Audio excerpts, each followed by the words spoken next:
Hello friend, welcome back to another vlog. Friends, ಎಲ್ಲರಿಗೂ wish you happy Independence Day. ಇವತ್ತು Independence Day ಇದೆಯಲ್ಲ friend, ಅದಕ್ಕೆ ಇಲ್ಲಿ ನಮ್ಮ ಮನೆ ಹತ್ರ ಒಂದು ಸ್ಟೇಡಿಯಂ ಇದೆ. ಅಲ್ಲಿ ವಿಶೇಷ ಕಾರ್ಯಕ್ರಮ ನಡೀತಾ ಇದೆ. ಅದಕ್ಕೆ ನಾನು ನನ್ನ ಫ್ರೆಂಡ್ ಇಬ್ರು ಕೂಡ ಅಲ್ಲಿ ಹೋಗೋಣ ಅಂತ ಇಬ್ರು ಹೋಗ್ತಾ ಇದೀವಿ ನೋಡ್ಲಿಕ್ಕೆ. ಫ್ರೆಂಡ್ಸ್, ಇಲ್ಲ ನಮ್ಮ ಮನೆ ಹತ್ರ ಒಂದು ಮೈನ್ ರೋಡ್ ಇದೆ. ಈ ಮೈನ್ ರೋಡ್ ಬಂದಿದ್ದೀನಿ. ನನ್ನ ಫ್ರೆಂಡ್ ಇಲ್ಲಿಗೆ ಬರ್ತೀನಿ ಅಂತ ಹೇಳಿದ. ನನ್ನ ಫ್ರೆಂಡ್ ಇನ್ನೂ ಬಂದಿಲ್ಲ. ಅವ್ನಿಗೋಸ್ಕರ ವೆಯ್ಟ್ ಮಾಡ್ತಾ ಇದ್ದೀನಿ. ಫ್ರೆಂಡ್ಸ್, ಒಂದು ಇಂಪಾರ್ಟೆಂಟ್ ವಿಚಾರ, ನೀವು ಟೂ ವೀಲರ್ ಅಲ್ಲಿ ಎಲ್ಲರೂ ಹೋಗ್ತೀರಾ ಅಂತಂದ್ರೆ ನೀವು ಹೆಲ್ಮೆಟ್ ಹಾಕೊಂಡು ಹೋಗ್ಬೇಕು. ಹೆಲ್ಮೆಟ್ ಹಾಕಲ್ದೇನೆ ಗಾಡಿ ಓಡಿಸಕ್ ಹೋಗ್ಬೇಡಿ. ಫ್ರೆಂಡ್ಸ್, ಈಗ ನಾ ಫ್ರೆಂಡ್ ಬಂದ.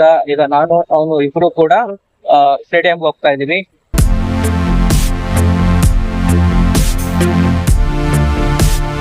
ಫ್ರೆಂಡ್ಸ್, ನಾನು ನನ್ನ ಫ್ರೆಂಡ್ ಇಬ್ರು ಕೂಡ ಈಗ ಸ್ಟೇಡಿಯಂ ಬಂದಿದ್ದೀವಿ. ಇಲ್ಲಿ ಇಂಡಿಪೆಂಡೆನ್ಸ್ ಡೇ ಕಾರ್ಯಕ್ರಮ ನಡೀತಿದೆ. ನಾನು ಕೂಡ ನೋಡೋಣ ಅಂತ ಇಲ್ಲಿಗೆ ಬಂದಿದ್ದೀನಿ ಫ್ರೆಂಡ್ಸ್.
ಫ್ರೆಂಡ್ಸ್, ಈ ಇಂಡಿಪೆಂಡೆನ್ಸ್ ಡೇ ಕಾರ್ಯಕ್ರಮಕ್ಕೆ ಇಲ್ಲ ಅಂದ್ರೂ ಕೂಡ ಒಂದು 5,000 ಜನ ಬಂದು ಪ್ರೋಗ್ರಾಮ್ ನ ಅಟೆಂಡ್ ಮಾಡಿದ್ದಾರೆ. Friends, independence day main event ಎಲ್ಲ ಮುಗಿತು. ತುಂಬಾ ಜನ ಸೇರಿದ್ದಾರೆ. ಎಲ್ಲರೂ ಒಟ್ಟಿಗೆ ತುಂಬಾ ಜನ ಆಚೆ ಬಂದಾಗ ಹೊರಗಡೆ ಹೋಗ್ಲಿಕ್ಕೆ ಭಾರಿ ಕಷ್ಟ ಆಗ್ತದೆ. ಕಾರ್ಗಳನ್ನ ತೆಗಿಯಕ್ಕೆ ಭಾರಿ ಕಷ್ಟ ಆಗ್ತದೆ. ವೆಹಿಕಲ್ಸ್ ಗಳನ್ನ ತೆಗಿಯಕ್ಕೆ ಭಾರಿ ಕಷ್ಟ ಆಗ್ತದೆ ಅಂತ ಹೇಳಿ ನಾನು ನಮ್ಮ ಫ್ರೆಂಡ್ ಇಬ್ರು ಕೂಡ ಈಗ ಬೇಗನೆ ಹೊರಡ್ತಾ ಇದೀವಿ. ಇಲ್ಲಿ ಎಲ್ಲಾ ಕಡೆ ತುಂಬಾನೇ ಬಿಸಿಲು. ಪೆಂಡಲ್ ಗಳು ಹಾಕಿದ್ದಾರೆ, ಬಟ್ ಅಲ್ಲಿ ತುಂಬಾ ಶೆಕೆ. ಸೊ ತುಂಬಾ ಬಿಸಿಲಿದೆ. ಅದಕ್ಕೆ ನಾನು ನನ್ನ ಫ್ರೆಂಡ್ ಕೂಡ ಇಲ್ಲಿಂದ ಹೊರಡ್ತಾ ಇದ್ದೀವಿ. ಈಗ ಈ ವಿಡಿಯೋ ಒಂದು ಲೈಕ್ ಮಾಡಿ, ಕಮೆಂಟ್ ಮಾಡಿ. ನಿಮ್ಮ ಅನಿಸಿಕೆ ಅಭಿಪ್ರಾಯವನ್ನು ಕಮೆಂಟ್ ಬಾಕ್ಸ್ ಅಲ್ಲಿ ಕಮೆಂಟ್ ಮಾಡಿ. ಮತ್ತೆ ನಾಳೆ ಸಿಗೋಣ ಒಂದು ಹೊಸ ವಿಡಿಯೋದಲ್ಲಿ. ಓಕೆ.